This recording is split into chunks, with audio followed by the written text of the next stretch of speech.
Hi everyone, this is Cece and welcome to my channel. Please do not forget to like, share, and subscribe. For today's video, I'm going to show you again my succulents that are getting stressed here in the veranda area.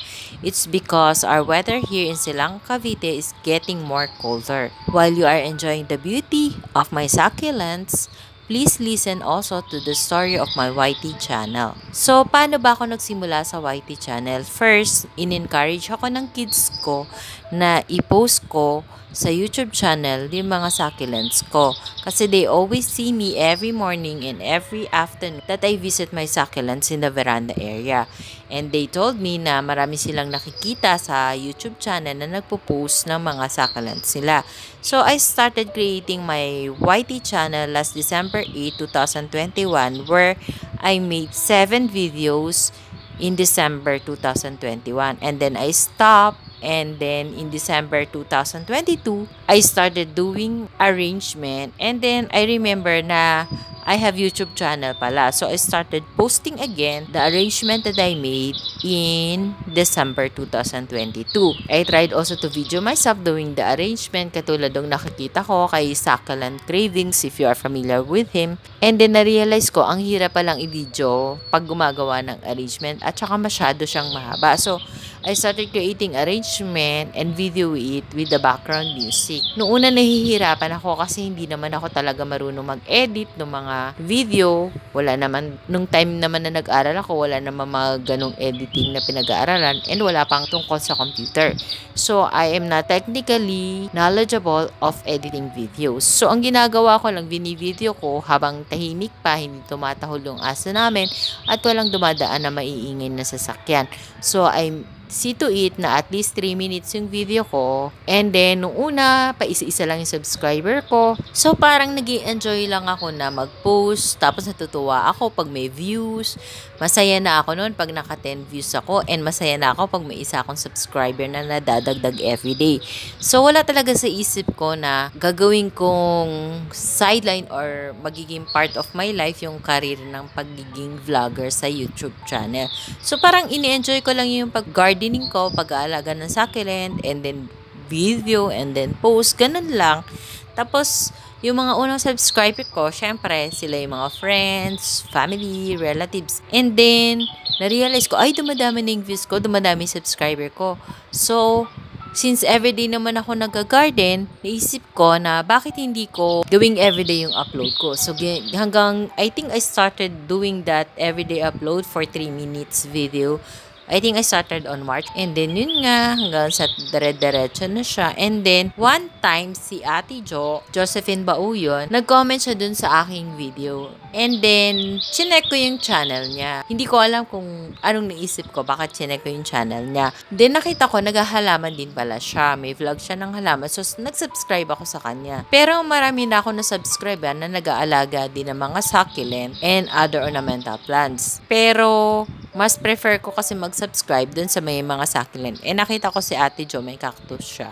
So, yun, nag-subscribe ako. And then, nung mga late around 5 p.m., nagbukas ako ng YouTube channel ko. And then, nakita ko, naka-live si Ate Jo. So, accidentally lang talaga na napindot ko yung live niya. Pero, wala talaga akong planong pumasok kasi hindi ko nga alam yung mga live stream na yun. So, since nakapasok ako, nag-wave ako ng pink hand. So, and then, nirecognize ako doon o shinout out ako ni Ate Jo. And then, doon ko siya nakilala. And then, pinakilala din niya ako kay Mama Donna. And then, nung nakilala ko si Mama Donna dun sa live stream ni Ate Jo, ini-encourage nila akong mag-join dun sa plant group sa FB. And then, nung first, hesitant talaga ako kasi ayoko ng commitment. Baka mamaya may responsibility doon. Siyempre, may mga kids ako, may mga daily tasks ako. Parang natakot ako na baka hindi ko kaya yung commitment. Kaya ang unang tanong ko, ano po bang rules doon sa FB group? Ako yung tipo ng tao na ayokong mag-commit pag hindi ko kayang gawin. So, sabi ni Mama Donna, wala naman daw rules. She added me in the FB at that moment. Inad niya ako kaagad, and then I was welcomed by all the group, not actually all, by some of the members na active doon. So, they welcomed me, and it was overwhelming not to be welcomed by the other members of the group. We started chatting in that group, plan sila, sinishare sila. So, nag-share din ako. Hanggang sa nakilala ko na yung ibang mga nandun sa group na lahat din pala sila, may YT channel. Nalaman ko yung mga YT channel nila, nag-subscribe ako, and then they started watching my video. Mas lalong dumami yung aking mga subscriber and views because of them. Mama Donna asked me na ilan na ba yung watch hours mo? Di sabi niya, ala ka na ng watch hours mo, naiiwan yung bananas mo. Nung una hindi ko alam yung banana. So yun pala yung subscribe. Sabi niya, pumasok ko sa live ng mga friends namin. Baka matulungan ka, sabi niya gano'n. Nung una parang very hesitant ako kasi wala talaga akong planong, alam mo yun, magseryoso dito sa YT channel. Pero sabi no kids ko, Mom, you are there already in the YT channel. Why don't you move on and get yourself monetized with the YT channel? So sabi ko, oo nga naman no, I'm halfway na. Bakit hindi ko pa ituloy? So nag-decide ako na ituloy na. Mention ko na rin na before ko makilala si Ate Jo, nakikita ko na lagi nagko-comment si Jeremy Hermano. And I also followed her YouTube channel kasi nagpo-post din siya ng videos about succulent. And then si Ate Jo, doon naman niya ako nakita kay Jeremy Hermano. Yun nga, sabi ni Mama doon na pumasok daw ako sa live ng mga friends niya katulad ni Brit Binay. Pumasok ako kay Brit Binay and I was introduced by Mama Donna na bagong friend ako nila.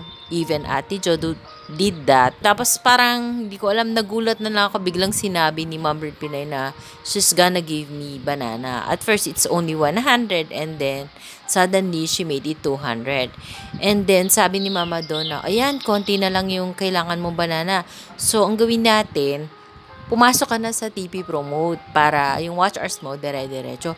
Nung una, parang hesitant ako, naku, ano bang mga responsibilities doon? Dalawa na yung group na sasalihan ko. Pero sabi ni Mama Donna, kaya mo yan. Basta may CP ka, kaya mo yung commitment doon. So, pumasok ako doon. And then doon, na-meet ko yung mga other TP Promote group. Winelcome din nila ako, katulad ng pag-welcome ng Plant Garden group. And then, doon na-meet ko si Snorri, yung admin, na akala ko siya lang yung admin, tapos meron pa pala tayong assistant admin na si Daddy Yance. So, nung una, ang tingin ko talaga kay admin Nori is napakasuplada niya, mataray siya, masungit siya, which is one of the characteristic talaga pag admin ka or leader ka ng isang group. Kasi kung hindi ka strict, paano mo mapapasunod yung mga member mo? Ganun yung unang ano ko sa kanya, impression ko. So, dun lang, sumali ako sa premiere, tapos in-encourage nila ako mag-livestream, which is hindi ko talaga kayang gawin. So, for the meantime, hindi ako nagla-livestream. And then, yun nga, sumali ako sa premiere hanggang sa marami na ako nakikilala sa premiere. And then, pag pumapasok ako sa mga premiere nung iba nating ka-TP Promote group,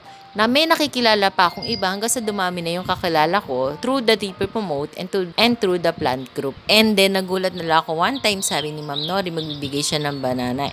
My name was not there. Pero I was just joking during that time kasi alam ko na hindi ako nakasali doon sa last premiere na yon kasi nag-post ako ng 1-hour video na hindi naman pwede sa premiere kasi 'di ba 13 minutes to 15 minutes lang. Pero nagulat ako at napaiyak talaga ako nung sinabi ni Ma'am Nori na nabibigyan niya ako ng 260 bananas na para makumplete yung 1K ko. So, tawag talaga ako ng video call kay Ate Jo during that time kasi sabi ni Ate Jo, ba't ka umiiyak? Sabi ko, siguro tears of joy kasi blessing talaga sa akin yun. Diba, out of 50 lang yung binibigay niya sa ibang ka-group ko tapos sa akin, ganun kadami.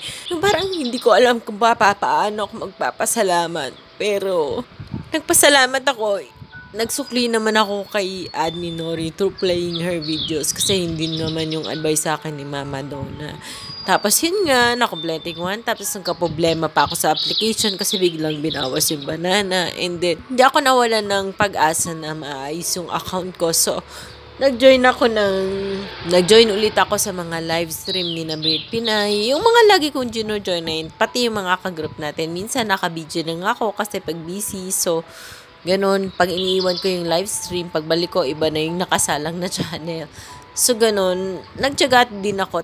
Nung nagka-problema, pinost ko yun sa TP Promote Group and then nabasa ni Daddy Yance na hindi ko naman siya masyadong nakakausap kasi ang alam ko parang nagpahinga siya kasi may sakit siya. Yun lang yung nababasa ko dun sa chat. And then, bigla niya sinabi, bibigyan na kita ng 100 banana. Sobra-sobra na yun para ma-monetize ako. And then, I was so happy kasi din nung pagpasok ko din nung araw na yun sa live ni Brit Pinay, nagbigay ulit siya sa akin ng 100 banana. So, sobra-sobra talaga yung blessings na nare-receive ko. Na marami kang mamimit na friends sa YT channel, hindi lang sa Facebook. So, dito rin pala sa YT channel, may mga taong makakatulong din sa iyo to make your channel grow and to help you monetize. And syempre, nung na-monetize ako, nagkaroon nga ng problema yung account ko. Nung una, nahihiya talaga akong humingi ng tulong kay Admin Nori. Kasi alam ko na nagka-problema si Mama Eden. Inayos niya. Parang nahihiya naman kasi ako sabihin, Sis Nori, ito yung email ko, ito yung password ko, pwede pa kaayos yung account ko. Diba syempre parang nakakahiya pa ganun.